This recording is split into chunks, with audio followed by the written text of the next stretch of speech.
नमस्कार। न्यूज़ उत्तर प्रदेश के पॉडकास्ट खबर दिन भर में आपका स्वागत है। तारीख 22 जुलाई, दिन गुरुवार। मैं आशीष और ये हैं आज के मुख्य समाचार। यूपी में कोरोना से अनाथ हुए बच्चों के लिए बाल सेवा योजना शुरू। 4050 बच्चों को मिलेगा फायदा। यानी कुल 4050 बच्चे चिन्हित किए गए। पहले 3 महीने का यानी हर बच्चे को 4000 रुपए हर माह राज्य सरकार उन्हें उपलब्ध कराएगी। यूपी में 1036 कोरोना केस एक्टिव। अब तक 4 करोड़ लोगों को लगी वैक्सीन। साध्वी प्राची ने दी आजम खान को सलाह, बोली भगवान राम का नाम लें, नया होगी पार। राम का नाम ले ले तो ठीक हो जाएंगे। कौन? आजम खान। उनको कहो कि राम का नाम लो। आरएसएस चीफ मोहन भागवत ने सीएए एनआरसी को लेकर दिया बड़ा बयान। कहा, इसमें किसी भी मुस्लिम को कोई खतरा नहीं। एनआरसी ये किसी भारत के नागरिक के विरुद्ध बनाया हुआ कानून नहीं। शिवपाल यादव ने बीजेपी को हराने का बताया फॉर्मूला। सपा के साथ गठबंधन को लेकर बोले, देखते हैं आगे क्या होगा। गैर भाजपा का जो नारा दिया है, सभी समान विचारधारा, सभी सेकुलर पार्टियां साथ हो जाएं। ये थे मुख्य समाचार। अब खबरें विस्तार से।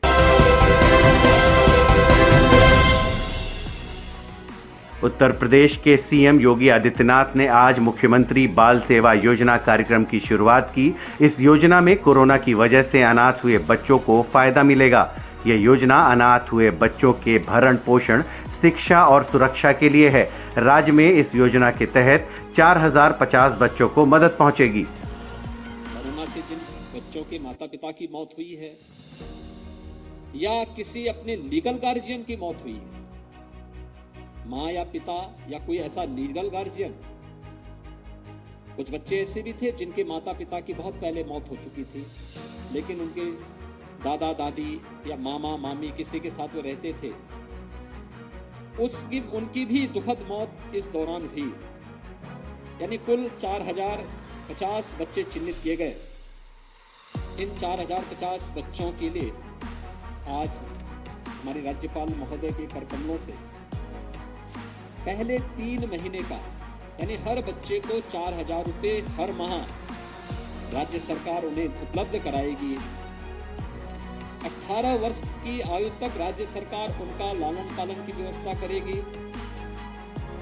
वे बच्चे अगर उनके लिए जिनके माता पिता या कोई लीगल गार्जियन नहीं है तो बाल संरक्षण करेंगे, या फिर उन बच्चों को हम लोगों ने इस वर्ष से हर कमिश्नरी हेडक्वार्टर पे 18 अटल आवासीय विद्यालय हमारे निर्माणाधीन है। कस्तूरबा गांधी आवासीय विद्यालयों में बालिकाओं के पढ़ाई लिखाई की व्यवस्था, उनके रहने की व्यवस्था, उनके हर प्रकार का संरक्षित उन्हें करने, उन्हें आगे बढ़ने के लिए भी सरकार इसमें योगदान देने जा रही है। यानी 4000 प्रति माह की अतिरिक्त यह व्यवस्था भी सरकार उनके लिए वहां पर करेगी। उन्हें लैपटॉप की व्यवस्था से आच्छादित करने की कार्रवाई करेगी। और जो बालिकाएं शादी योग्य हो चुकी हैं, उन्हें उन बालिकाओं की शादी योग्य होने वाली उन बालिकाओं के लिए 1,01,000 रुपए राज्य सरकार अपने निधि से मुख्यमंत्री बाल सेवा योजना के अंतर्गत उन बालिकाओं की शादी के लिए कार्यक्रम में शासन के स्तर पर उनको उपलब्ध करवाने की कार्रवाई होगी। उत्तर प्रदेश में एक बार फिर कोरोना के मामले में बढ़ोतरी हो रही है। बीते 24 घंटों में कोरोना वायरस के 55 नए पॉजिटिव केस सामने आए हैं। इसके बाद 1036 कोरोना के एक्टिव केस हो गए हैं। इस खबर पर ज्यादा जानकारी दे रही हैं प्रिया।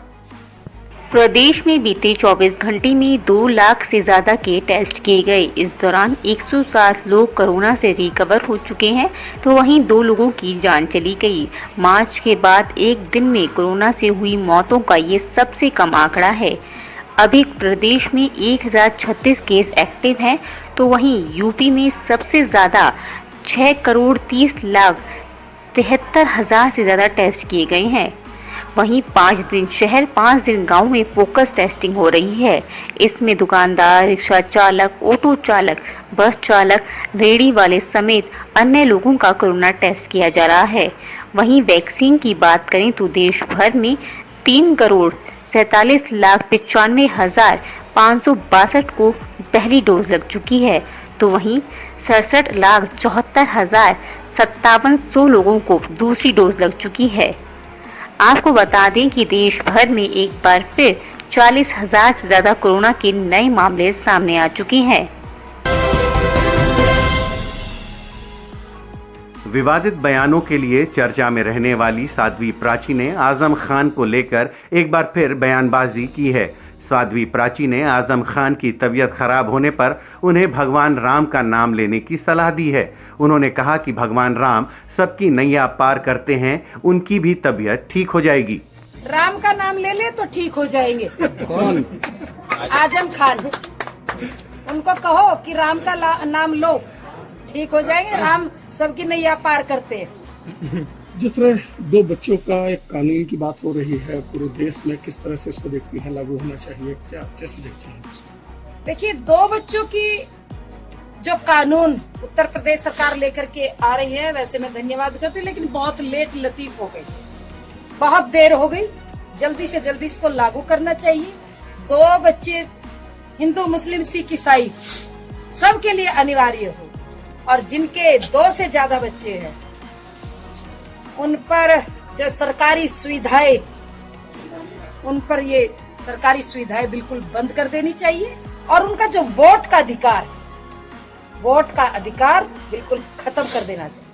बीजेपी में भी कई ऐसे नेता हैं, सांसद हैं, मंत्री हैं, उनके भी 2 से ज्यादा बच्चे हैं, 4 बच्चे हैं। लेकिन कानून तो अब बनेगा ना, लागू तो अब से होगा। उन पे भी होना चाहिए, सब पे होगा। अरे लागू तो जब कानून बनेगा तभी तो लागू होगा। क्या कहलवाना चाह रहे हैं आप? संघ प्रमुख मोहन भागवत ने सीएए एनआरसी को लेकर बड़ा बयान दिया है। मोहन भागवत ने कहा है कि इससे किसी भी मुस्लिम को कोई खतरा नहीं है। भारत के नागरिकों को सीएए और एनआरसी पर चिंता करने की कोई जरूरत नहीं है। मोहन भागवत ने आगे कहा कि भारत के विभाजन के बाद यह वादा किया गया था कि हर देश अल्पसंख्यक लोगों की देखभाल करेगा। हम आज तक इसका पालन कर रहे हैं, लेकिन पाकिस्तान ने नहीं किया। एनआरसी ये किसी भारत के नागरिक के विरुद्ध बनाया हुआ कानून नहीं। भारत के नागरिक मुसलमान को सीएए से कुछ नुकसान नहीं पहुंची।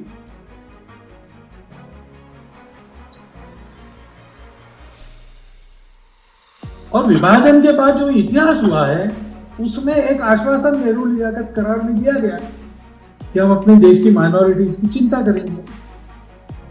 हम आज तक उसका पालन कर रहे हैं, पाकिस्तान ने नहीं किया। और इसलिए उस समय में हमारे लोगों ने सोचा, उसके पहले कॉन्स्टिट्यूशन असेंबली में भी सोचा कि सारी जनता अंग्रेजों को यहां से निकाल देने के लिए जो लड़ी वो इस कल्पना थी कि पूरा भारत एक स्वतंत्र देश होगा। लेकिन आ गया विभाजन। विभाजन मान्य करते समय कोई सार्वमत नहीं लिया गया। उस समय सार्वमत लेते विभाजन को मान्यता मिलती ही नहीं। लेकिन नेताओं ने निर्णय कर दिया, जनता ने उसको मान लिया। लड़े नहीं थे उसके लिए, फिर भी मान लिया। हम भगवान को एक रूप में देखते, आप किसी दूसरे रूप में देखते, ठीक है। अपने भक्ति में हम पक्के हैं, आपकी भक्ति में आप भी पक्के हैं, हमको कोई दिक्कत नहीं। भाषा आपकी अलग अलग है, हमको कोई दिक्कत नहीं। एक दूसरे की भाषा का आदर सम्मान करके हम रहेंगे, एक दूसरे की भाषाओं की सुरक्षा की भी चिंता करेंगे।